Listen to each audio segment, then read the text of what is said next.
Today we'll begin by lying on our back again, hands up overhead, toes reach long, do a full body stretch, and then we'll curl into our ball, making our body as small as we can, and alternate between these two movements about 5 times, reaching as long as we can, getting as small as we can. We'll then hug our one leg in and lower the other about 3 times while reaching it as long as we can and hugging the other knee in as close to our body as we can. When that leg comes to ground, we're going to reach to the outside of our foot for a happy baby on one side. You can reach for the calf or the back of the thigh, again, whatever your flexibility allows for, whatever feels good here. Spend about 30 seconds and then draw that knee over the body for a spinal twist, holding there for 30 seconds as well. Give your knees another hug and then switch out legs, raising the other leg to the sky and raising and lowering 3 times, reaching through the toes.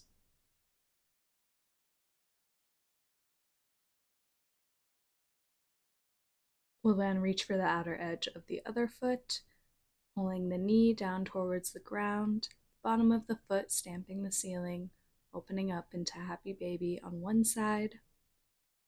And then we'll draw that knee across the body over to the other side of the mat. Gaze goes to the opposite side the knee is on and feel that twist, holding here for a while as well. We'll curl into a ball again and then reach for both outer edges of the feet. Tailbone is nice and firm into the ground, as are the shoulders. Knees are drawn to the outer ribs and towards the mat. Hold there for about 20 seconds before rocking and rolling a couple times on the spine and finding a seated position. We'll then just roll over our feet and find a tabletop, moving through a couple rounds of cat-cow here. Try and find about 5 times in each position.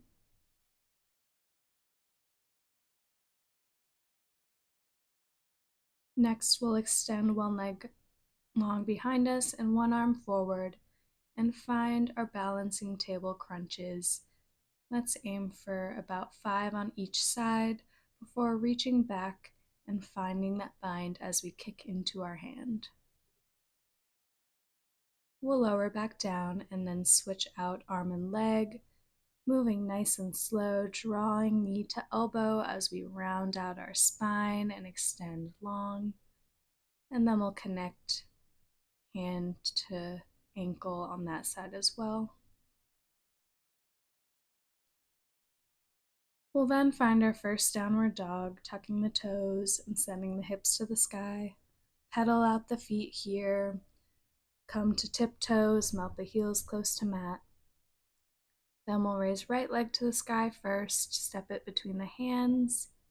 Then we're going to open up right into Warrior 2, back foot parallel with the back of the mat, bend over that long leg, and then take it to the other side. Maybe your fingertips reach the mat here and you press that arm against the knee to open the hips. And then we cartwheel the hands down, find our downward dog, and then we're going to switch out the feet. So left leg to sky, left foot steps between the hands. We can come to high lunge if that makes the transition easier. And then the right arm swings back, back foot parallel with back of the mat. Then we'll flip that front palm and reach back, feeling that side body stretch. And then that hand will come to the inside of the forward foot, and our chest is open to the side with our hips. We cartwheel down again, find our downward dog, and we'll go with the right leg again, extending it up towards the sky. Right foot steps between the hands. We find our Warrior 2 again, but this time we straighten the front leg as we reach back. And as we come to neutral spine, we hinge forward in the hips and try to open up into triangle pose. The hand can be wherever feels good here. It can be down near the ankle. Fingertips can reach the mat. Even if it's right above the knee, that works too. Just try and hinge at the hips and keep both legs straight here. We'll then switch it out. Left foot's going to raise to the sky.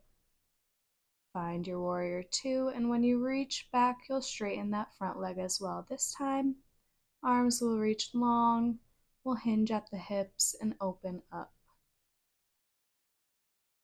Again, find a hand placement that feels good here. Just try and keep the legs straight and bend into it. We'll then point the toes in the same direction and find a wide-legged forward fold here. Find a comfortable place here and hang out for about 30 seconds, just where it feels good. Try and keep the heels nice and firmly planted into the ground. We'll lift halfway like we would in a regular forward fold and alternate between that about 5 times as we reach back when we go down behind us, trying to pull our body through this space in our legs. Next, our left hand will plant and our right arm will open up towards the sky as we twist from the middle torso. We'll hold there for about 10 seconds before planting the other hand and turning the other hand up towards the sky. Hang out there for a little while before we heel toe the feet into a yogi squat. We'll press the palms together and press elbows against the knees again here, widening and narrowing that hip stance and alternating about 10 times. And then we'll open up our chest to the sky here. One hand is going to plant to the outside of the knee as the other hand opens up to the sky. Hold that for about 10 seconds on each side. We'll then find our wide knee child's pose, hips sitting back on the heels, fingertips reaching out long. After that, we're going to thread the needle. Left hand's going to reach under shoulder, shoulder comes to mat. Spend about 30 seconds in each position here, neutral child's pose, and then each thread the needle position before moving on. We'll then walk our hands forward so that our hips are right above our knee, and we'll try and send the chest and the throat towards the ground. This is a tough position for shoulder mobility, so you may not go as close to the ground, and that's okay. Just focus on sending your chest towards it, and then we'll move into our pigeon to end here today. So for these final resting poses, spend about 30 seconds in that puppy dog, and then we'll go about a minute on each side for our pigeon today. You can always use downward dog as a transitioning pose before we switch to the other side of things, and you can always stay tall in your pigeon, or if you want, you can walk your hands out and put it to rest, whichever way you can find ease in these final poses.